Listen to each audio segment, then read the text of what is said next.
Diascofoot, le miroir du football de la diaspora congolaise.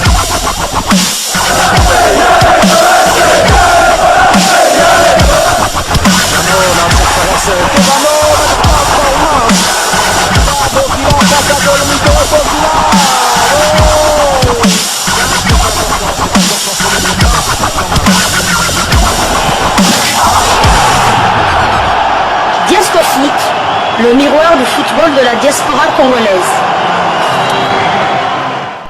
Vous êtes sur Diascofoot, le miroir du football de la diaspora congolaise.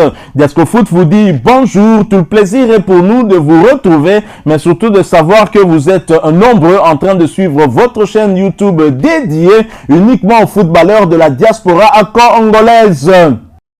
C'est l'heure de partager avec vous sur quelques informations concernant en tout cas l'actualité sportive en République démocratique du Congo. Nous allons essentiellement parler léopard, vous le savez, après la résiliation du contrat d'Hector Cooper. La République démocratique du Congo est à la recherche de son remplaçant et les candidatures commencent déjà à pleuvoir sur la table de la Fédération congolaise de football association. On parle notamment de celle de Guerno Rohr, candidat au poste de sélectionneur des Léopards. Guerno Rohr est le nouveau prétendant pour prendre la place de Léopard à la République démocratique du Congo. Selon la presse congolaise, le technicien franco-allemand a transmis sa candidature à la fédération par voie de courrier électronique.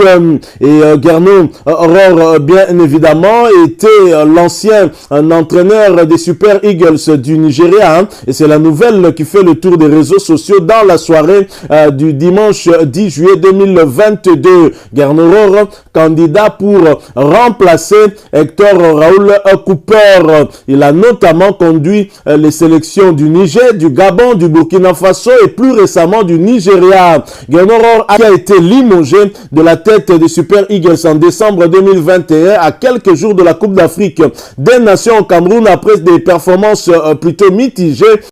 Depuis son départ du Nigeria, il est resté libre. Guerno Rohr tente donc une nouvelle aventure avec la RDC selon la presse ici en République démocratique du Congo. Alors il semblerait qu'il soit le troisième candidat après les candidatures de Claude Makelele et du Sud-Africain Pete Motimane a manifesté son désir de coacher la sélection RD congolaise. Alors Guerno Rohr, cet entraîneur qui a l'expérience africaine avérée, c'est clair, puisque il est passé par plusieurs sélections africaines, notamment le Niger, le Burkina Faso, le Gabon, ainsi que le Nigeria. Pour l'expérience, certainement, il en a. Et le problème de langue, je pense que ça pourrait aussi être résolu, puisque c'était l'entraîneur franco-allemand. Mais est-ce que c'est une bonne chose pour nous de recourir encore à un entraîneur expatrié? Je crois que nous devrions, compte tenu des échéances qui nous attendent, notamment les élections au niveau de la Fédération congolaise de football association et pourquoi pas les états généraux aussi des sports prévus au mois d'août prochain, je pense qu'on ne devrait pas être pressé de ce côté-là. Pour moi, en tout cas, c'est un avis personnel que vous allez partager ou non avec nous en nous laissant des commentaires et en donnant votre propre opinion. Pour moi, en tout cas, je pense qu'on devrait constituer peut-être un collège d'entraîneurs locaux qui vont appuyer les adjoints qui sont déjà là. Je pense beaucoup plus à l'adjoint qui a commencé depuis le début avec Hector Raoul Cooper. Je pense à l'ancien entraîneur de Maniema Union et de Bazano, Daouda Alupembe pourrait faire l'affaire, à mon humble avis, pas trop Mouni Zahira, en tout cas, qui ne m'a jamais rassuré, et à lui, on pourrait associer les deux entraîneurs qui sont à la tête de l'OPA, à prime à savoir Otis Ngoma et aussi Pamphile Miyayo. Alors pour moi, en tout cas, on devrait épargner, en tout cas, on va dire, les caisses de l'État des dépenses supplémentaires après le fiasco d'Hector Raoul Cooper. Prenons notre temps en attendant qu'on ait une nouvelle équipe, une nouvelle dynamique au sein de la Fédération congolaise de football association qui va imprégner en tout cas une autre vision pour notre football qui est malade depuis un moment, et aussi attendre les états généraux où certainement on va mettre un accent aussi sur le football dans notre pays et tout ce qui a trait à l'organisation en tout cas de la pratique de ce sport et du sport en général. Je crois que c'est mieux d'attendre un tout petit peu parce que je crois que rien ne se presse, d'autant que les élections au niveau de la fédération doivent se faire cette année, et sachant aussi qu'on a eu à reporter la Coupe d'Afrique des Nations de juin 2023 à janvier 2024, 6 mois de report, et donc ce qui pourrait nous permettre d'avoir un minimum de temps pour mieux nous organiser, mieux affûter en tout cas nos ans, plutôt que de prendre encore un entraîneur expatrié qui coûte extrêmement cher et qui pourrait aussi connaître le même résultat qu'Hector Cooper, parce qu'il ne reste plus que 4 matchs pour espérer se qualifier à la phase finale de la Coupe d'Afrique des Nations. Mais en tous les cas, Gernot Rohr est candidat pour succéder à Hector Cooper. Son CV est quand même assez fourni, il est passé par 4 pays africains au moins, il peut être aussi bien positionné, je l'ai dit avant lui, il y a Claude Makelele aussi, il y a également Pete Mosimane qui aimerait bien débuter une nouvelle expérience avec une sélection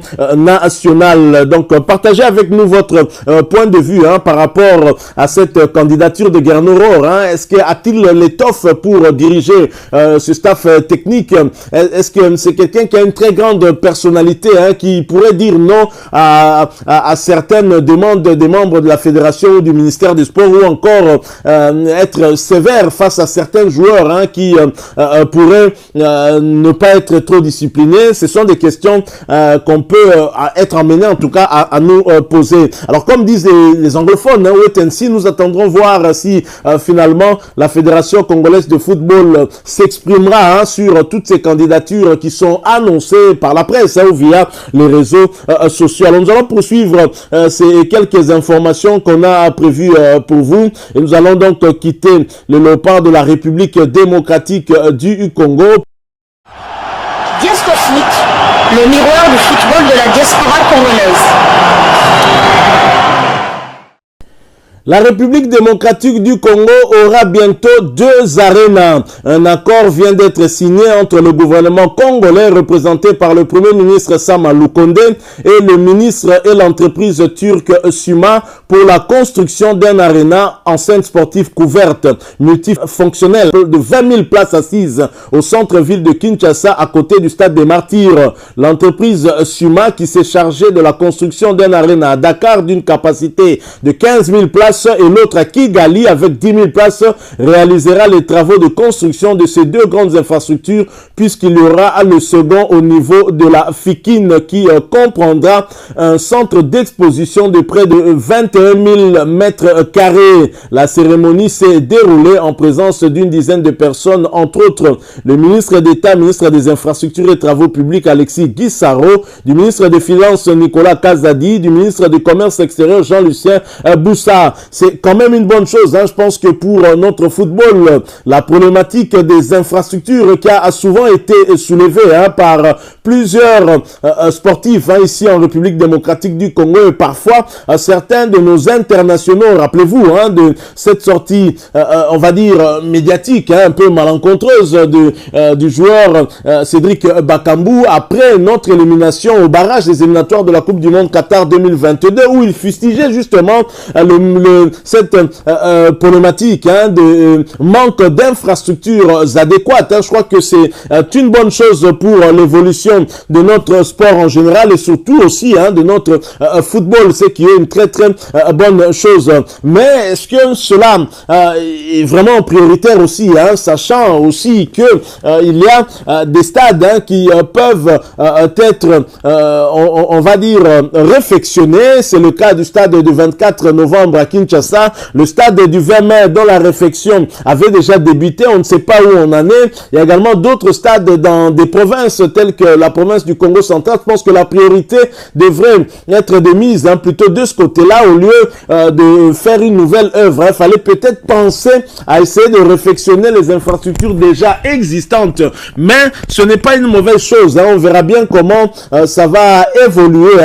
À voir aussi, pourquoi pas demain construire aussi un centre centre d'entraînement pour notre équipe nationale. On a un problème, hein. Cédric Bakambu avait fait allusion à tout cela. Je crois que nous devrions nous préparer à la construction des infrastructures adéquates, parce que si aujourd'hui le chef de l'État a demandé à son ministre des Sports de convoquer les États généraux, c'est justement pour réfléchir à tout cela. Et pour ces États généraux devront certainement mettre à la lumière aussi la part de responsabilité de l'État congolais qui ne donne pas ses moyens en termes d'infrastructures, hein, à ces différentes fédérations ou à ces différents sportifs dans la pratique de leur discipline sportive. Je crois que si le gouvernement pense maintenant à leur doter des infrastructures dignes de ce nom, ce sera en tout cas une très bonne chose pour améliorer leur pratique, hein, des sports, mais aussi en tout cas améliorer des performances, même lorsque nous participons dans des compétitions internationales telles que les Jeux Olympiques ou encore